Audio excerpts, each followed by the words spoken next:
You're listening to the No Labels, No Limits podcast with best-selling author Sarah Box, where you get the inside scoop on the steps action takers and decision makers take to align their purpose to their principles and achieve their goals in business and life. We focus on the mantra, no labels, no limits, no excuses. Each week, you'll hear from remarkable guests who have overcome challenges and obstacles to succeed in the face of adversity. By listening to their stories, you'll get practical tips, tools, and resources you can implement today to bust through your own internalized prisons of worry and doubt. And now, without further ado, please welcome your commanding coach with plenty of chutzpah and heart, Sarah Box.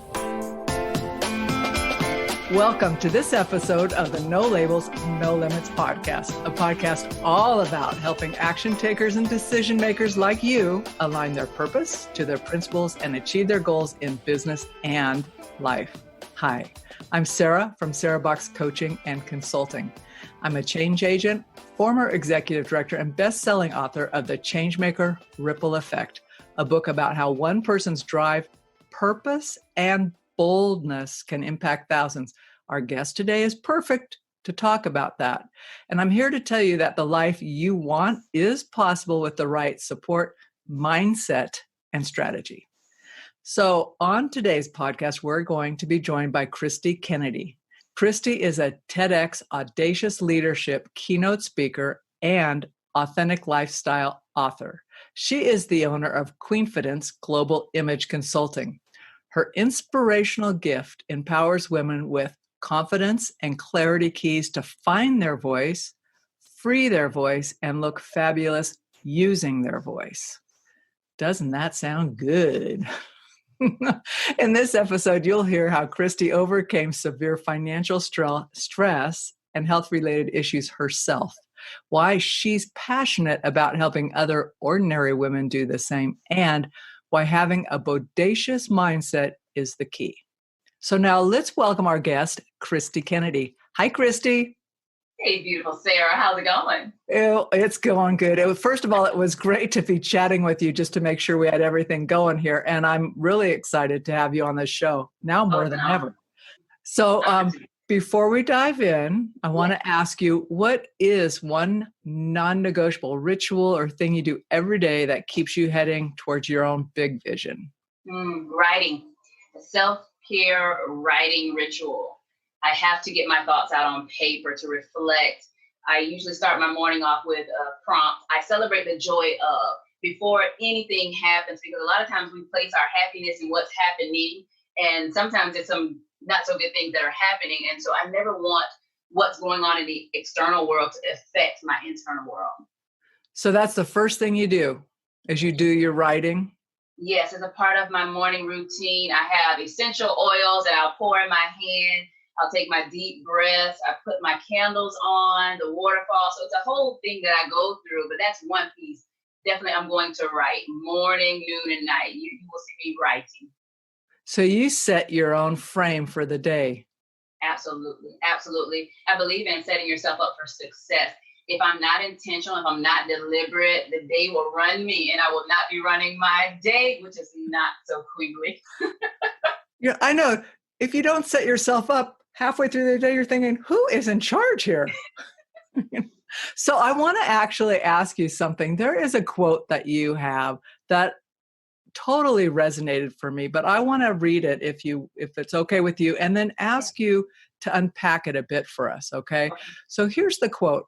You said, small steps create big impact, and the moment you decide to change, there's nothing that can hold you back. And you go on to say your courage to rise is living proof of what's possible, and being happy takes guts, and you can play by the rules you write. So can you talk a little bit about that and then share how that belief played into your own transformation?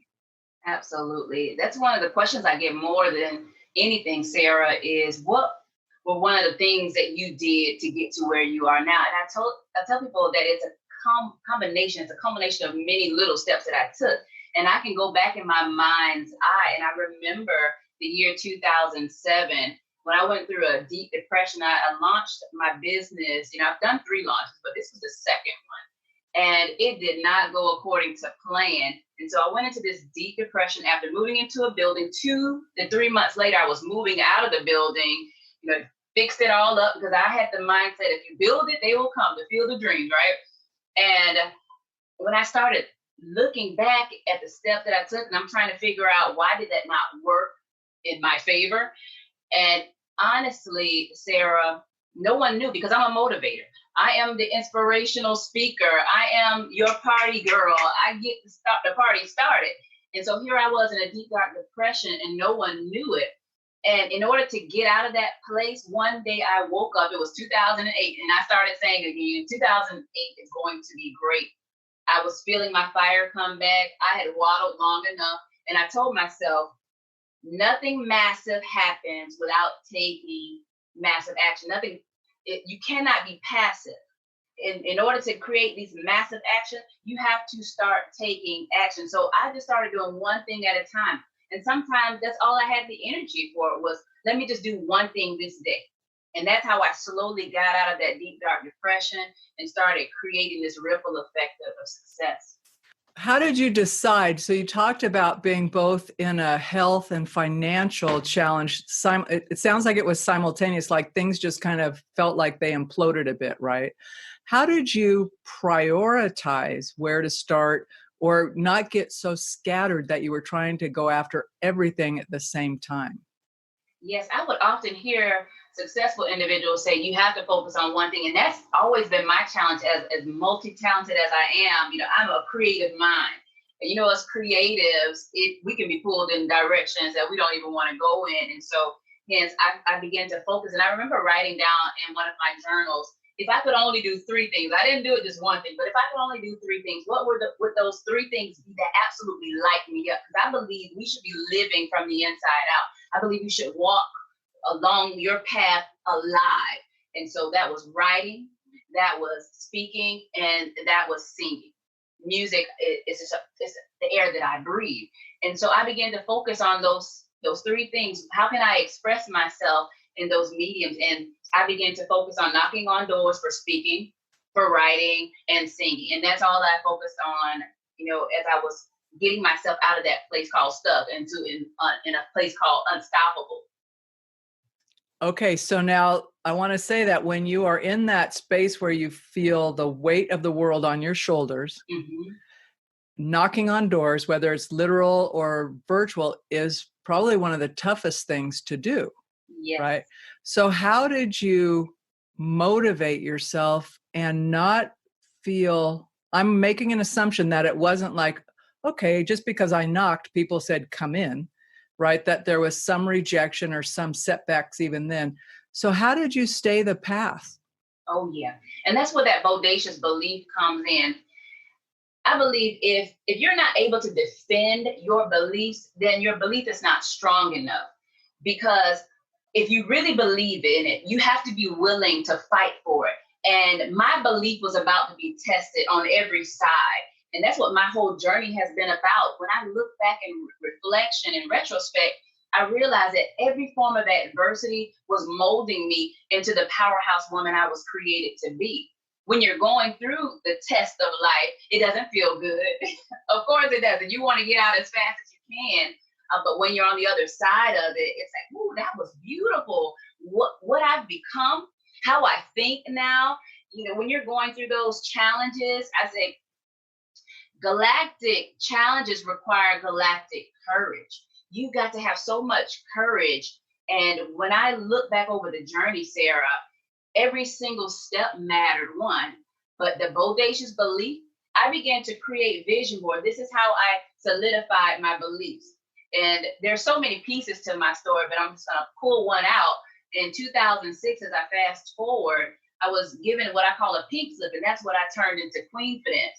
And by this time, after going through, remember I told you I've had 2 launches prior to that. So this was going to be the 3rd one. This is 3rd time is a charm. And I started creating vision boards all around me in my home office. I have 19 vision boards, 6 vision books. So you talk about that belief, you just start compounding. And the other day I heard Bob Proctor say, if you can hold it in your head, you can hold it in your hands. And that is exactly what I've been doing these past 20 something years is building my belief system and fortifying it over and over and over. And every time a challenge comes, I get to see how strong my belief is. And then you just evolve into a more powerful version of yourself with each experience.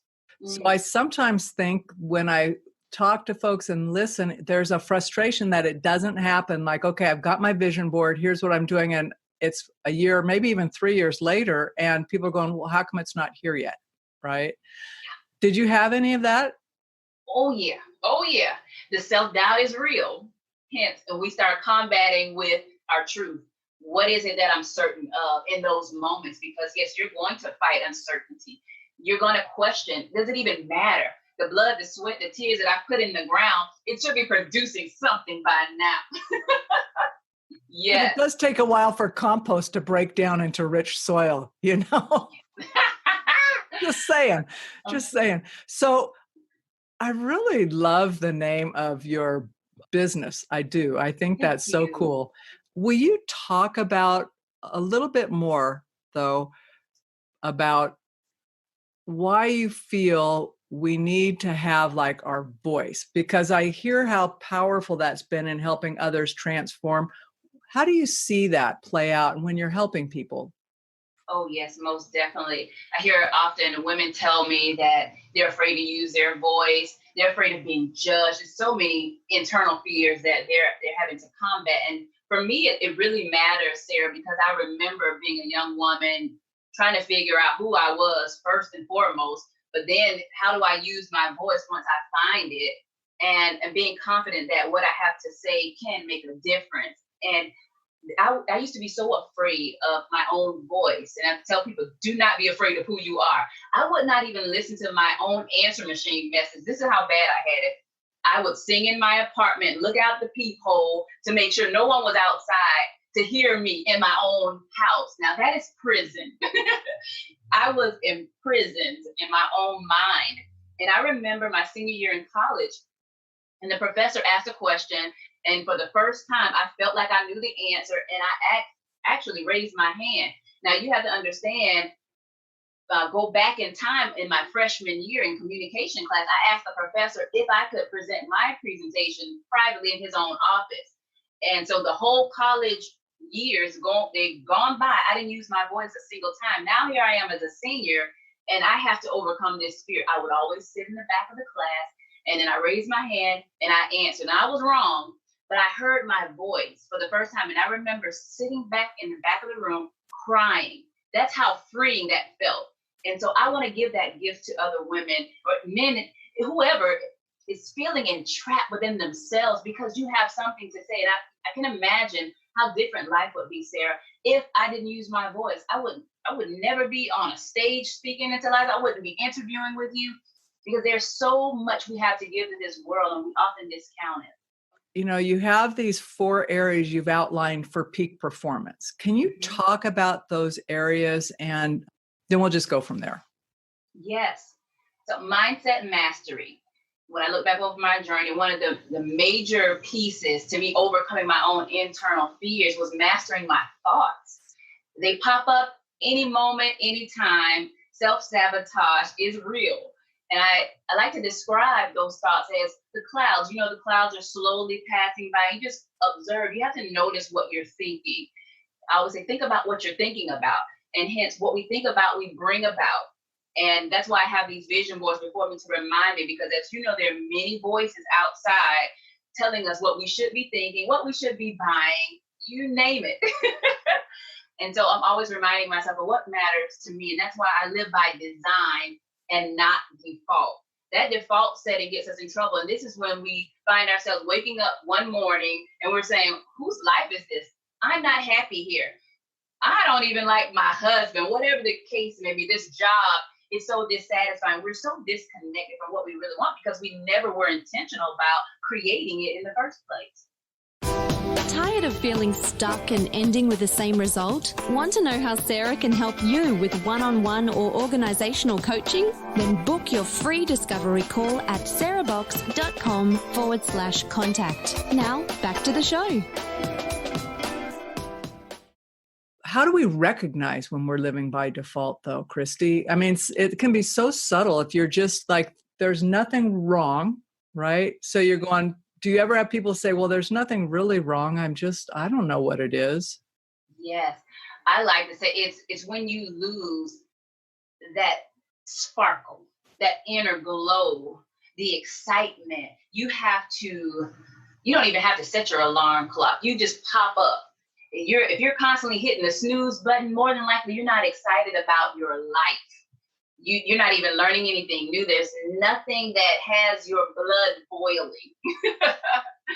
And so I was recently talking to one of my clients, and they talked about it. They said, everything's going well. I'm married, I have a new baby, but I am not where I used to be. I don't feel the same. Something is missing.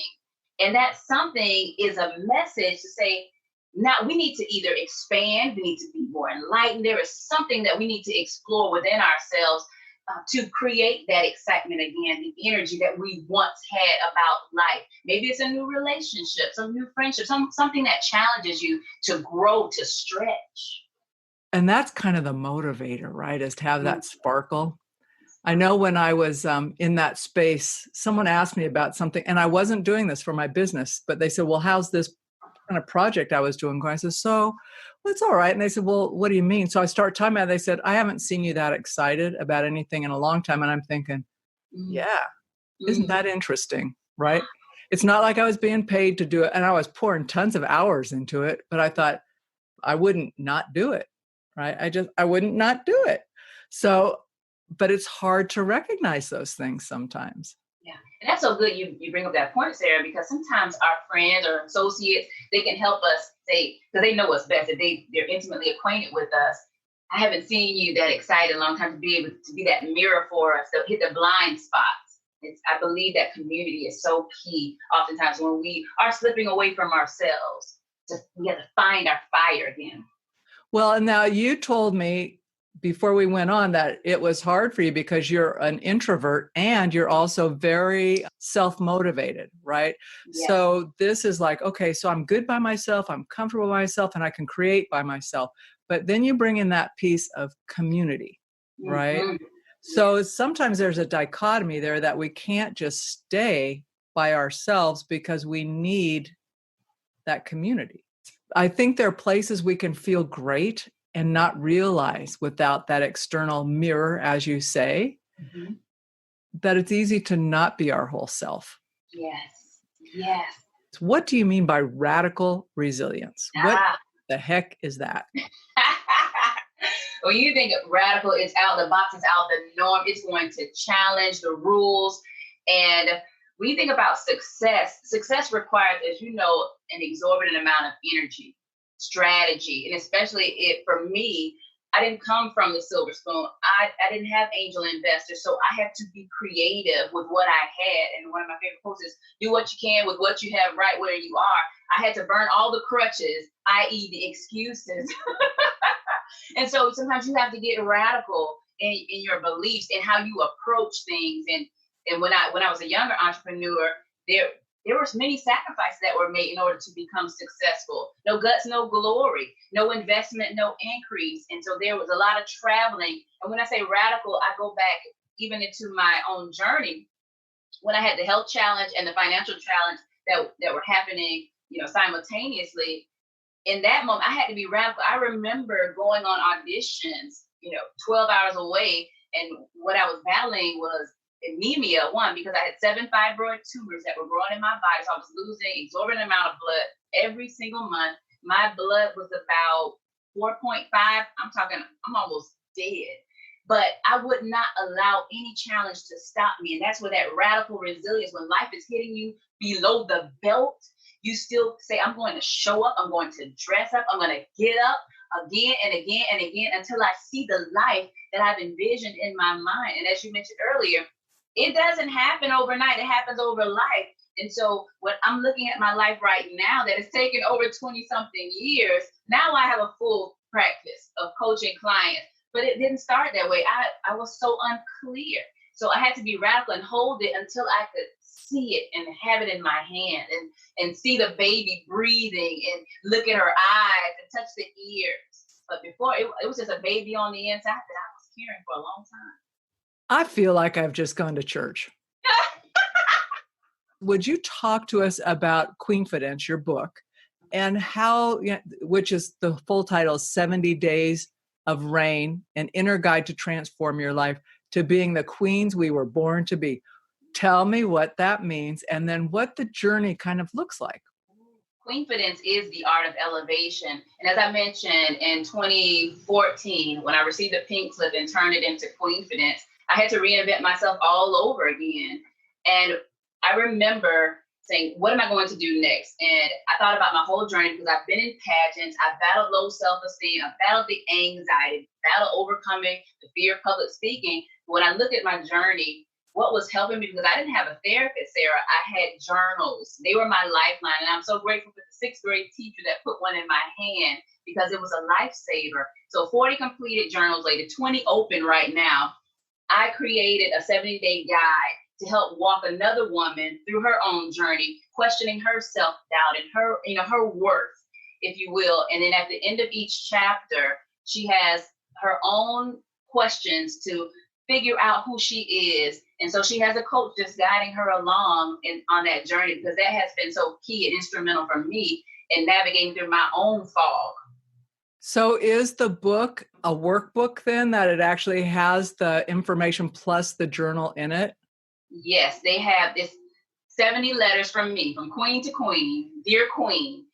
And the topic of the day is, say, for instance, womanhood. And I tell her everything that I know about womanhood. So it's almost like a mentor walking with her. And when I was younger, if people say, be who you would have loved somebody to be to you and what you would have wanted to have. And so that's what I did. I just poured my heart out on these different topics. And then at the end, she has a C pill, I call it the confidence prescription. And so I walk her through an affirmation. Then she has questions of reflection, pause and ponder this question. And then she affirms within herself, every day I will. Because once you receive principles, Sarah, now you have to put it into practice.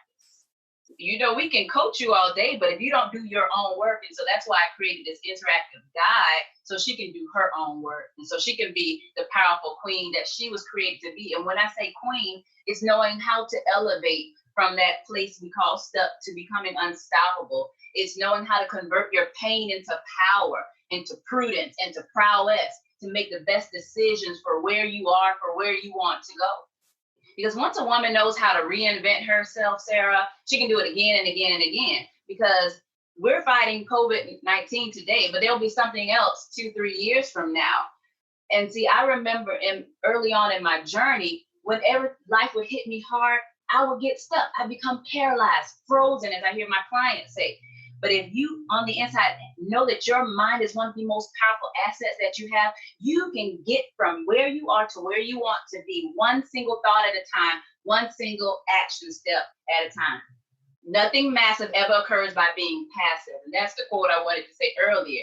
Because if I'm passive about my life, I'll never do anything about it. If I feel like I've been handed, a bad stack of cards, then I'm like, I'll play the victim. And that's what Queenfidence is all about. I'm no longer playing that role of victim, but I'm victorious. Queen Elizabeth said, there is no such thing as defeat. We don't accept it, period. It's non-negotiable. I like it. I like the non-negotiable. Non-negotiable. We're not here for defeat. We're here for victory. But I want to know if there is one suggestion or tip that you would give our readers to do right now so that they start the momentum, whether they consider their life perfect where it is right now or they have a higher aspiration. Just as, what's one thing you would say, do this and you'll be surprised? One thing I'd say do is write a letter to yourself from the future. Because often we are playing small. We are playing small, we're settling. And so write a letter from the future, your future self, your most powerful self, and speak to where you are right now to where you're headed. Because as you're making these single steps, you're going to question your abilities. You're going to question every single thing. And that's what it's designed to do. But you will emerge every time you learn to hear yourself speak back in an affirmative way. Annihilate a habit, adopt a hobby, and ascend heroically into limitless possibilities. there should always be some habit that you're annihilating in a hobby, because you need an outlet to express yourself, because you will get burned out if not. I have been there. And so I'm a large proponent of self-care, but then ascend heroically, because somebody else is going to be coming alongside of you, and they're going to want to know your secrets. And you will be the hero or the shero that they're looking for. But I want to thank you so much for being a guest. I feel like I'm kind of talking to someone that I've known maybe even in a previous life. I don't know. You're just brilliant. So beautiful. Well, thanks.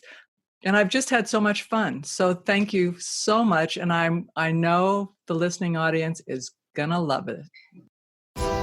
You've been listening to the No Labels, No Limits podcast with best-selling author, change agent, and strategic vision coach, Sarah Box. You can grab the show notes and find out how to work with Sarah at sarahbox.com/No Labels, No Limits podcast. We'd love this podcast to reach as many people as possible. So please remember to rate, leave a 5-star review, and share the podcast with someone you think would get value from this conversation. Until next time, keep taking those daily action steps to align your purpose to your principles and achieve your goals in business and life.